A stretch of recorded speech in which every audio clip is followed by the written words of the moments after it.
boy Matty Ice Cold Crypto. I'm coming to you today with that daily SATOSHI or that crypto tip. Man, right quick, man, I just want to answer 2 questions that I get a lot.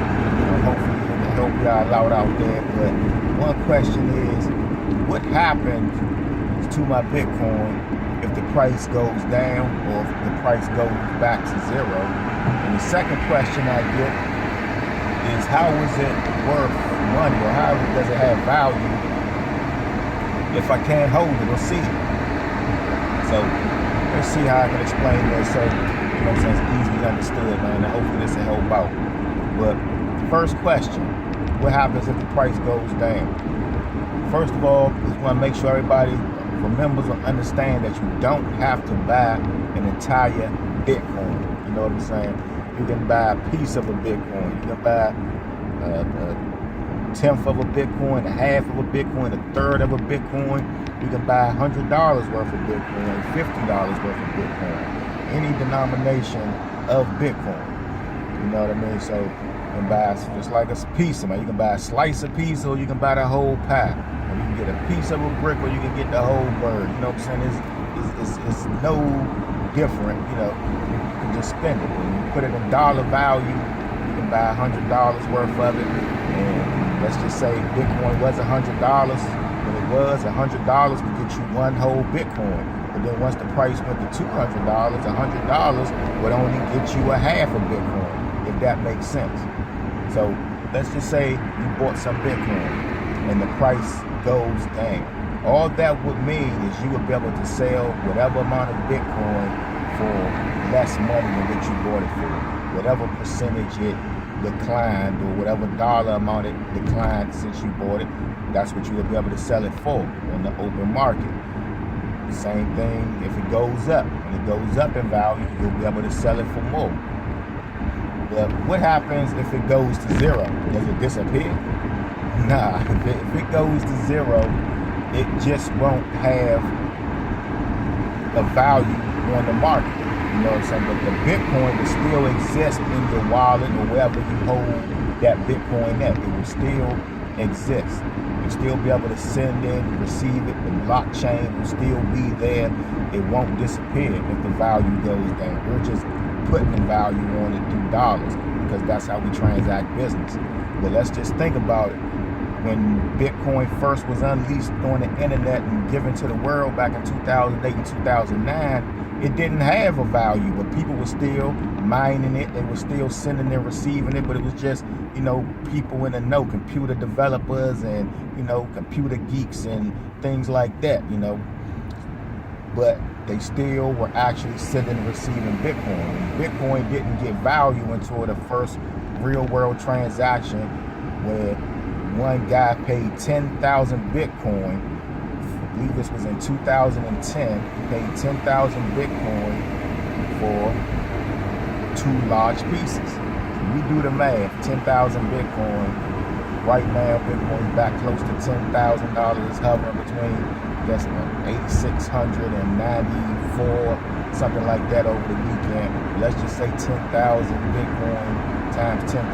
Now you do the math how much those large pieces cost at today's rate. But just to get back on track, nothing would happen to the Bitcoin. It wouldn't disappear. You would either have to just hold on to them and wait for the value to go back up, and then you can sell it for a profit because you don't actually realize the loss until you sell it. Especially in the market that's going up and down. But I don't believe Bitcoin is going back to zero. And I hope y'all was able to hear all that I was saying, man. I had the window down. I didn't even realize it. So I hope all that recorded. But basically what I was saying, man, it will not disappear if it goes down to zero. The price declines. You just will be able to sell your portion of Bitcoin or your whole Bitcoin for whatever the market price is for right at that moment. Second question is, how does it have value if you can't hold it? This question is a little bit harder to explain. You got to kind of maybe change your way of thinking to understand this, but the best way for me to kind of explain to somebody who doesn't understand it, like, it's the nothing's worth, things are only worth what people are willing to pay for. So right now, Bitcoin has a value. But there's a lot of things, especially in the digital age, that we can put value on that we aren't able to touch. You know, it's about what people want and what they're willing to use. So Bitcoin is getting value because more people are using it. People are accepting it as an exchange of value. You know, because before Bitcoin, people couldn't really send money on the internet without the use of a bank. You know what I'm saying? So you had to have a third party in between. You had to have a bank, a credit card, Western Union. You couldn't send cash over the internet. But now we live in the global economy, the global digital economy. Digital money has value. And things digitally have value now. Look, we stream music. You used to be able to hold CDs in your hand and put them in your CD player. Man, some cars don't even come with a CD player now. Everything is digital. It's digitally streamed.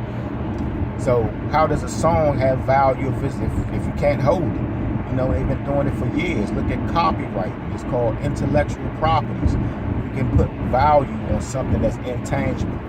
It just was not possible before with money until the invention of Bitcoin, because it was a double spin problem, because anything that can be put on the internet or digital was able to be copied. They was able to make a copy of it. But Bitcoin and blockchain solved that problem. So now we have a way to exchange value on the internet digitally through Bitcoin. So that's how Bitcoin has value, because it's beginning to be accepted as value. And the more people that accept it and willing to use it gives it value. It's, you know, things on the internet is like the network effect, and it gives it value. Because look at Facebook. Facebook is free for all of us to use. They released it to the world, but now it's worth money. And why is it worth money? Because of the network effect. Because all of us are on there using this platform, and because we use it, it gives it value. So that's why they're able to sell their platform to advertisers and sell advertising space so people can sell you products, because we are all on there. But if 1 billion people weren't on Facebook, the advertisers would not want to use the platform to advertise their products. So the network gives it value. But can you hold the network in your hand? Can you see it? Nah, it's all about the agreed upon value that the masses, that the network is giving it. I ain't trying to get too technical on it, but man, this thing about copyrights and about songs and movies and how things have evolved and how those things have value and you can't hold them in the hand. It's just transitioning to money now, and people just can't wrap their mind around it. But man, we swiping cards, we doing all of that anyway. You know what I'm saying? We just doing it with Bitcoin now.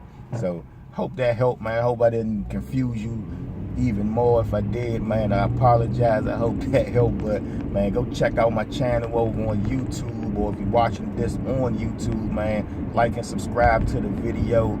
You know, I'm coming out with more videos showing different ways for you to make money with the crypto space, not just buying and holding, but working on other things, man, showing you how to multiply your Bitcoin, man, without, you know, putting it at risk, you know, risk management. There's always a risk. There ain't nothing guaranteed, but, you know what I'm saying, it's calculated risk out here, man. That's how you get rich. But it's your boy.